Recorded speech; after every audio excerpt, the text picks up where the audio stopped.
Today's Washington Tech episode is brought to you by Audible. Get a free audiobook download and 30-day free trial at washingtech.com/book. Over 180,000 titles to choose from for your iPhone, Android, Kindle, or MP3 player. And also Warby Parker. Get a free 5-day home try-on at warbyparkertrial.com/Joe.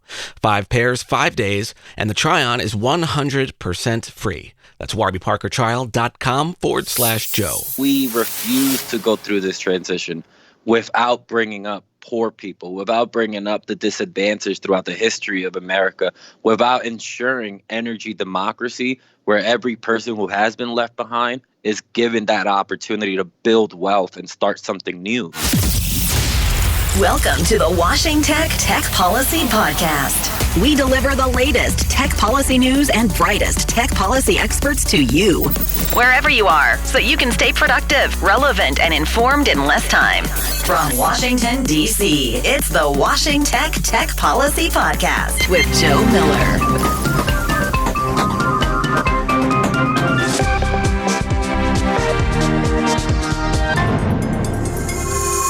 Mark Zuckerberg comes under direct assault ahead of a shareholder vote to keep him on board. Microsoft defends election security, and Randy Abreu is my guest today.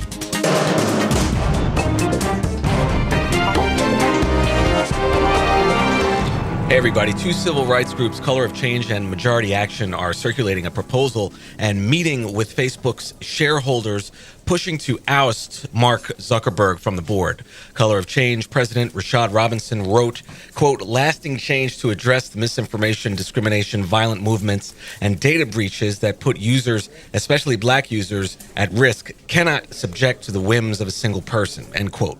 Currently, Zuckerberg controls 57.7% of voting shares. The Hill notes that 35% of Facebook's shareholders withheld votes last year. Here in D.C., D.C. Senators Blumenthal and Hawley wrote a bipartisan letter to the Federal Trade Commission urging it to wrap up its investigation into Facebook, calling for significant damages that exceed the $5 billion that some reports have anticipated.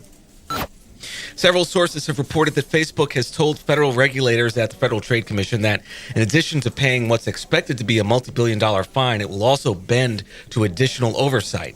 Any major changes that Facebook plans to make to the platform would now need to go through a more rigorous approval process, and Facebook would need to hire a new privacy executive that the FTC pre-approves. Facebook has also redesigned its website to emphasize group messages over the news feed in order to address privacy concerns. Russia took a huge step last week to close itself off from the internet. Vladimir Putin signed a new bill that would allow his country to develop a sustainable, fully functioning, and secure sovereign internet to defend itself against potential cyber attacks. The bill envisions doing this by creating a Russia-specific domain name server. Senators Steve Daines and Gary Peters introduced a bipartisan bill that would prevent the Customs and Border Protection's ability to sell personally identifiable information like addresses and social security numbers to third parties. Senators say the new measure could help prevent identity theft and credit card fraud. Uber and Lyft have stopped adding new drivers in New York City approximately 3 months after a new law went into effect that requires drivers to earn at least $17.22 per hour after expenses. The new law is intended to address low pay, but also reduce the number of unused ride-sharing vehicles on the road. Politico noted that Uber and Lyft drivers have earned some $56 million more than they would have prior to February 1st. Several hundred employees at Google offices around the world, including London, staged a sit-in last week to protest alleged retaliation against Google employee Meredith Whittaker for organizing a 20,000-employee walkout to protest the forced arbitration for sexual harassment complaints provision that used to be in Google's employment contracts. During the sit-in, other employees spoke about instances of alleged retaliation that they too have experienced. Google released a statement saying it takes retaliation seriously and that it offers multiple channels by which employees have the ability to complain about retaliation, including anonymous complaints. Finally, Microsoft has taken the initiative to beef up election security by offering a free software that secures and validates votes and elections with new encryption methods. The company says it is ready to release early prototypes by 2020. Keep in mind, though, that it won't be prepared for significant deployments until after the 2020 elections. Events. The Federal Communications Bar Association has a CLE on lawyering, legal issues in social and digital media. That's tonight, Tuesday, May 7th, from 6 p.m. to 8:15 at Wiley Ryan, 1776 K Street. Tomorrow, May 8th, the Washington Post is having its 116th Congress State of Play with Nancy Pelosi. That's going to be a live stream. House Administration Committee is having a full committee hearing on election security, also tomorrow, Wednesday, at 10 a.m. at 1310 Longworth. The House Committee on Energy and Commerce is having an oversight of the Federal Trade Commission strengthening protections for Americans' privacy and data security hearing. That's tomorrow at 10:30 a.m. at Rayburn 2123. Looking to Thursday, May 9th, the House Small Business Committee is having an event a hearing on the digital ecosystem, New Paths to Entrepreneurship. That's 10 a.m. at Rayburn 2360. And the FCC is having its open meeting on Thursday as well. And that's from 10:30 to 12:30 at the FCC, which is located at 445 12th Street Northwest. And you can find links to all of these stories in the show notes and also in our Twitter feed. And our handle is at WashingTech. Stay with us.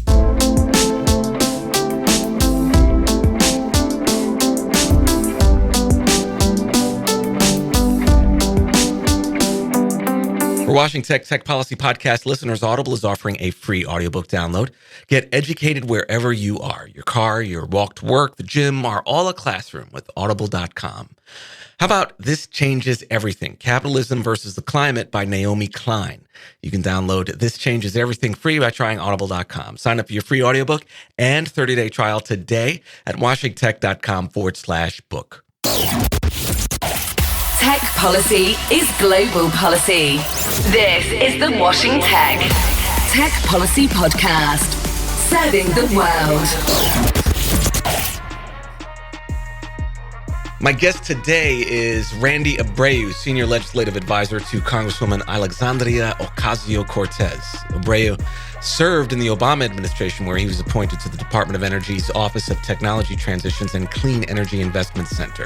He's an alum of the Congressional Hispanic Caucus Institute and Google Policy Fellowships, and is currently a Google NextGen leader, Internet Law and Policy Foundry Fellow, and member of the Bronx Progressives. Abreu has a personal history of advocating for social justice and federal experience, producing regulations and initiatives on intellectual property, drones, self-driving cars, cybersecurity, broadband access, spectrum, and more. Please welcome Randy Abreu. Randy, welcome. Hey, Joe. How's it going? Listen, it's good to have you on again. Yeah, again. So, and last time you were on, no one even knew who Alexandria Ocasio-Cortez even was, outside of New York, that is, and really the Bronx. That's right. That was a good time. And now you're on her staff. I am. So tell us about that. What's it like working for AOC?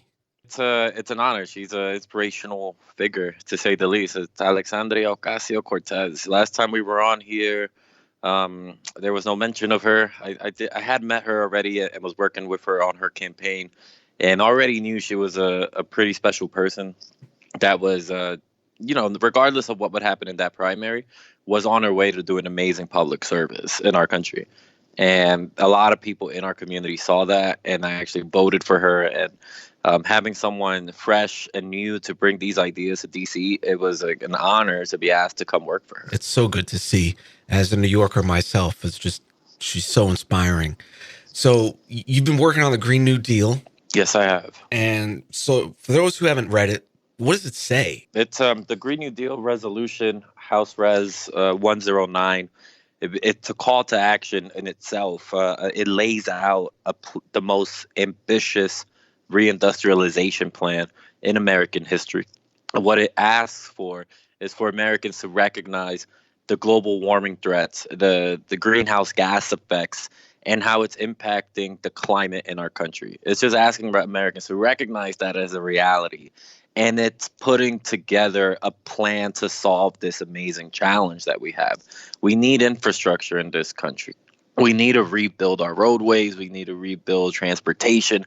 We need to rethink our education system. And yeah, we need to think about our energy system. And the Green New Deal is a plan to transition our energy economy to 100% renewables, to make sure that we answer the calls of the international community and 99% of all scientists in the country that say, you know what, it's about time. We've been warning folks for about 20 years. We should transition away from fossil fuel energies. And the Green New Deal is that plan to start transitioning away. And there's a lot that goes into that. And then you have, I see a couple of these knuckleheads on social media saying that the Green New Deal is actually racist. What are your thoughts on that? I mean, the Green New Deal, it's the exact opposite of racism. I'm a historian, Joe. So I remember the New Deal was in effect racist. There were policies put in place to ensure that folks of color, specifically Black African Americans, would not get access to some of the jobs of the New Deal, would not get access to some of the housing with the redlining that occurred right after the New Deal. And the racist policies of the New Deal have not actually been brought up and talked about enough in our society. What we hope to accomplish with the Green New Deal is to show that, hey, we can take a pretty good idea from the past that was absolutely not perfect, find the gaps in that policy from the past, try to recreate it now in the future, do it better, do it bigger, more inclusive, more equitable, and actually ensure that we lift people out of poverty, close the racial wealth gap, which is one of the goals of the Green New Deal included in the resolution, and eventually do what the scientists have been asking us to do, which is transition our energy system from fossil fuels to 100% renewables. So which members are supporting this? What are some of the arguments, some of the other arguments against the bill, and what are some of the counter narratives that the public should be aware of and start messaging on? Yeah, we have over, I think, at this point, all but a small handful of every presidential Democrat candidate running for office right now has endorsed the Green New Deal. Almost 100 members of Congress have endorsed the Green New Deal. And arguments for it are pretty much what we've been talking about. The arguments against it that we've been hearing it's just kind of funny to me to think that these arguments are coming from some of our nation's most important leaders. We're talking, the arguments that are coming out are, hey, they're talking about getting rid of all the airplanes. They want to get rid of all your cows. Don't you like filet mignon? What are you doing supporting the Green New Deal? Yeah, I saw the guy standing at the podium with the hamburger or something in his hand. I was like, what was that, Five Guys? Yeah. I don't know what he had. But it's so you see from that they're arguing from a position of, weakness, because all they can do is kind of laugh and try to bully you. And also it's in bad faith, their arguments. It's clear that a lot of these folks, it's actually public, that a lot of these folks are bankrolled by the fossil fuel industry. And a big strategy of the really, really conservative alt-right has been disinformation, misinformation, manipulating the media to ensure that folks in the middle of the country and even folks on the coast don't actually get all the information that they need to make well-informed decisions. And that's why you see, no, I do love my cows. We had folks from the cattle lobby come into our office just to drop off beef jerky, just to let us know the Green New Deal will not end us. And I'm sitting at my desk, Joe, eating this jerky. Like, this is delicious beef jerky. Why would we ever want to get rid of cows with the Green New Deal? What we're really talking about is engaging the country to accept that this is a reality and we can get the brightest minds in the room together. We are the most diverse country in the world. I'm sure if any country can accomplish this, it will be us. We can get the brightest people in the room together, talk about the policies, to talk about the initiatives that need to go down so that we fully transform the energy system. But what we're talking about, what Congresswoman Ocasio-Cortez is talking about, is that we will go through this transition one way or another, but we refuse to go through this transition without bringing up poor people, without bringing up the disadvantaged throughout the history of America, without ensuring energy democracy, where every person who has been left behind is given that opportunity to build wealth and start something new in this new transition. So which provisions, Randy, of this deal, the Green New Deal, are most relevant for tech? Since starting working on the Green New Deal, maybe like last July, last August, and it's two specific factors that I think need to be brought up. With the Green New Deal in itself, we're talking about landing moonshots. We're talking about creating the 21st century smart grid. It's a smart grid because it's connected to the internet. It's IP. And the next moonshot that we need to do to actually get through this transition is to develop and invent the super battery, something for storage capacity of all the end. Let's say we're generating a ton of solar energy, a ton of wave energy, a ton of wind energy, because those are renewables. There's enough sun, there's enough wind, there's enough water out there. We can generate a lot of that. However, currently right now, the technological hurdle and burden that we have is that we don't have a place to actually store all of that energy that we're generating. The first person in this world to invent the super battery that can store all of that, it has changed the face of humanity forever. And I really do believe the American people are in a great position to be first in line to invent the super battery, create it, and then kind of export it across the world, similar to how we were first to land on the moon. And that kind of shaped the rest of the 20th century. We really do need to create the super battery. But that tech innovation calls into question IP reform. What kind of incentives are we giving our most creative, innovative thinkers of the 21st century to go out there and actually take the risk to invent this super battery that we need? Sure, we can. And we do plan on incentivizing this with competition grant challenges that already exist at the Energy Department. But what I'm thinking about here, thinking outside the box and how our communities are engaging around IP reform, is that this brings up the opportunity to talk about equity and fair use one more time. Sometimes I think about our cultures and how we put up videos on YouTube that become viral success stories. It could be a music video, it could be a dance, it could be something like the Shiggy dance. And what the Green New Deal actually does, it opens the door to IP reform simply because of all the fascinating tech innovations that we need. If we can get both communities together, the tech community, the IP thinking community, together with the scientists and the clean tech community, we can create new IP laws that open the doors for everyone, not just environmental innovations, but all types of innovations. And it's a new opportunity to get all folks in the room talking about this issue one more time. And the Green New Deal opens the door for that. Well, Randy, thanks again for joining me. It's just, I really want to see this bill pass. So what's the schedule? What's the schedule now? What are the next steps? The resolution itself, it's still pending in the House. So the Senate did bring up a joint resolution of the Green New Deal. Mitch McConnell wanted to push it through. It was politics, and I mean, right. We knew this going into it, that a Republican Senate and a Republican presidency wouldn't actually sign the Green New Deal bill. Yeah. What we do anticipate is using this to push forward more bills during this Congress, engage Americans on the vision. For example, something that's really close to me is bridging the digital divide. When we talk about the Green New Deal, if we talk about infrastructure and rebuilding our highways and roads, we know this. We're digging ones. The policy is to dig ones. We're laying down broadband cables underground while rebuilding the roads, but also we're siting 5G satellite cells all across America in order to connect that spectrum mesh that doesn't exist yet. We're talking about rural America really has no access to internet. But in the Green New Deal, rural America needs access to the internet because drones and new agricultural innovations are going to help farmers succeed and hand something down to their kids instead of losing everything like we've seen. Yeah. So the Green New Deal right now, though the Republicans control 2/3 of our legislative government, it's a battle cry.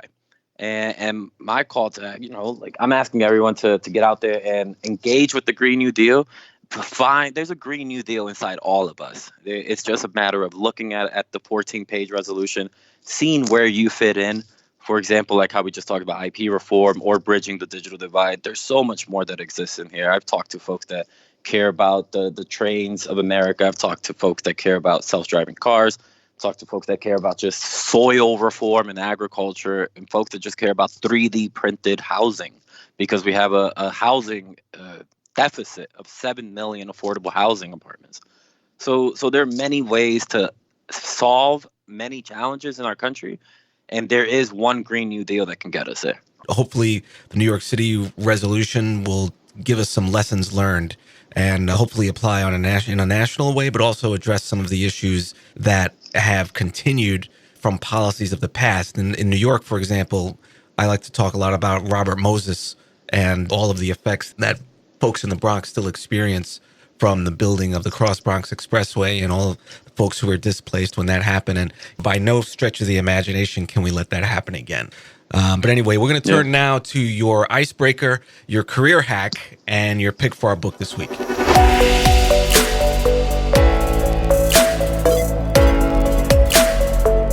Okay, Randy, it's time for this week's icebreaker. You ready? Sounds good. If you could describe yourself in 3 words, what would those 3 words be? Oh, man, 3 words. I would say optimistic, creative, and searching. Searching. Always searching.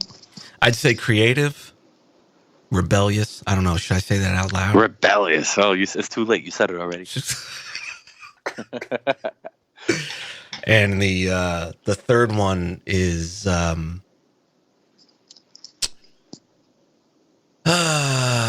have a bit of an addictive personality. No. Hey. But now you can't That's say okay. You can't say creative. Now you got to tell us about your vices. We'll just say that's my 3 for like right this minute. They could change the next minute. You know, we got to think on the fly here.